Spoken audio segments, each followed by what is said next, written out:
Billion tree tsunami का जो concept था वो एक समझ ले एक नया कॉन्सेप्ट था दुनिया के लिए, पाकिस्तान के लिए नहीं, सिर्फ दुनिया के लिए कॉन्सेप्ट नया था। हमने इस वक्त दुनिया में जो क्लाइमेट चेंज आया हुआ है उसकी बेसिक वजह यह है कि हमने कुदरत के साथ एक जंग लड़नी शुरू की हुई है और हमने हवा के अंदर उस किस्म की गैसेस पिछले 30 साल में फेंकी हैं जिससे कुदरत अब नेचर रिएक्ट करता है। और ये ऐसी जंग नहीं है जो कि हम कभी भी जीत सकते हैं। और जब जब नेचर का रिएक्शन आ रहा है क्लाइमेट चेंज के जरिए, बायोडाइवर्सिटी लॉस के जरिए, पोल्यूशन के जरिए, सब नेचर का रिएक्शन है। वो ऐसा रिएक्शन है कि ह्यूमैनिटी उसको फेस ही नहीं कर सकती। तो इसलिए हमने फैसला ये किया था कि हमने ये जंग लड़ना बंद करनी है और हमने कुदरत को अपना साथी बनाना है अपनी तरक्की के अंदर। उस कॉन्सेप्ट के जिसको नेचर बेस्ड सॉल्यूशंस कहते हैं, उस कॉन्सेप्ट के जरिए हमने ये बिलियन ट्री का कॉन्सेप्ट दिया और इसमें तमाम तरह के फॉरेस्ट शामिल थे। आपने सिंध की बात की, वहाँ पर मैंग्रोव फॉरेस्ट जो है वो पाकिस्तान का बहुत बड़ा जखीरा है, 4 गुना ज़्यादा कार्बन डाइऑक्साइड अब्जॉर्ब करते हैं। उनको हमने बढ़ाया, तकरीबन 1 बिलियन मैंग्रोव नए लगाए।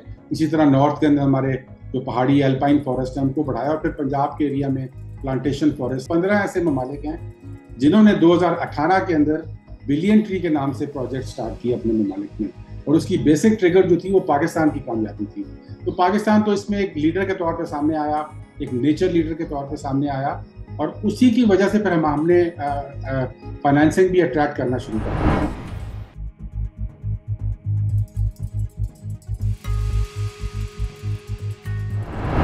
अब दूसरी जो बात आपने की कि जब हुकूमत चेंज हुई तो उसके बाद जिस तरह सारी हुकूमतें पाकिस्तान में अनफॉर्चुनेटली करती हैं और हर चीज़ को हमने इस मुल्क में सियासत की भेंट चढ़ा दी है, इसी तरह हमने इस प्रोजेक्ट को भी, जो कि पाकिस्तान की बका का, पाकिस्तान की सालमियत का प्रोजेक्ट था, पाकिस्तान की पहचान का प्रोजेक्ट था दुनिया में, इसको भी कोशिश की कि इसको भी कंट्रोवर्शियल किया जाए, इसमें से कोई करप्शन की बाज़गाश निकाली जाए।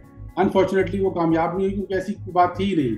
और जब वो कामयाब नहीं हुई तो फिर इसी प्रोजेक्ट को मुझे इस बात पे खुशी है कि इसी हुकूमत ने, जिन्होंने पहले उंगलियां उठाई इस प्रोजेक्ट पे, फिर उन्होंने इसी के लिए 8 अरब रुपए मुख्तस किए। और आज क्लाइमेट चेंज मिनिस्ट्री का बजट जो है वो 95% यही प्रोजेक्ट है जो कि हमने स्टार्ट किया हुआ था। तो मैं इससे बिल्कुल आपसे एग्री करता हूँ कि ये वो डोमेन है क्लाइमेट चेंज की और एनवायरनमेंट की जिसको हमें सियासत की नज़र बिल्कुल नहीं करना चाहिए।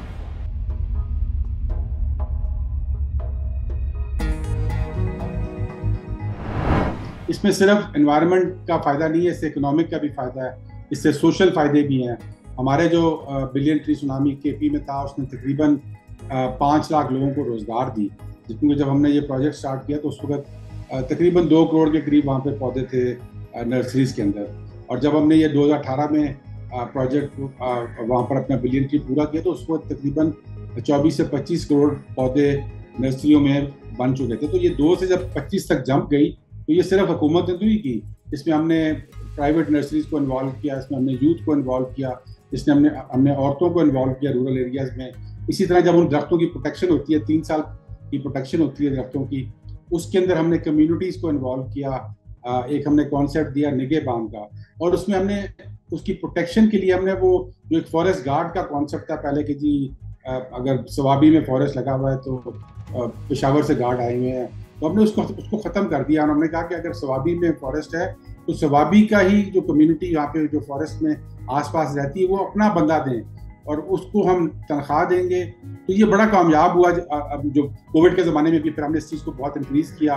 उस ज़माने में ये हुआ था कि जो आपकी अर्बन एरिया से जो कि बंद हो गई थी फैक्ट्रीज वगैरह, अर्बन से रूरल बहुत बड़ी माइग्रेशन हुई थी। तो हमने उन लोगों को जो बेरोजगार हो गए थे, डेली वेजेस बहुत सारे बेरोजगार हो गए थे, उनको नौकरियां दी हमने नेचर के अंदर। और वो एक बड़ा कामयाब हमारा एक तजर्बा भी था। और उससे एक ग्लोबल भी फोकस पाकिस्तान पे आया कि कोविड जैसे बड़े चैलेंज के अंदर भी पाकिस्तान ने एक अपॉर्चुनिटी निकाल ली और नेचर के साथ उसको लिंक कर दिया। तो ये वर्ल्ड इकोनॉमिक फोरम ने भी इसको एक्नॉलेज किया, यूनाइटेड नेशंस एनवायरमेंटल प्रोग्राम ने भी इसको एक्नॉलेज किया, और पाकिस्तान को दुनिया के 3 जो नेचर चैंपियन ममालिक हैं उनके अंदर शामिल। वर्ल्ड इकोनॉमिक फोरम की एक स्टडी थी जिसमें उन्होंने ये कहा था कि अगर आप $1 इन्वेस्ट करते हैं नेचर के अंदर तो आपको नेचर उसका $9 का फ़ायदा देता है।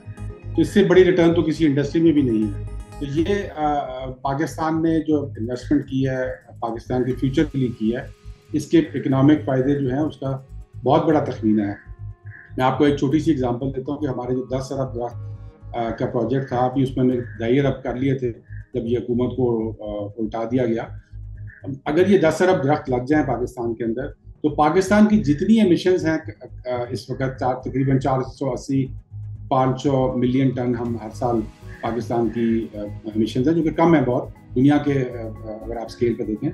लेकिन अगर हम ये दरख्त लगा देते हैं तो ये अगले 10-15 साल में हर साल इतनी ही एमिशंस को एब्जॉर्ब कर लेंगे, तो हमें वो जो एक नेट जीरो का कॉन्सेप्ट है उसकी तरफ लेके जाएंगी।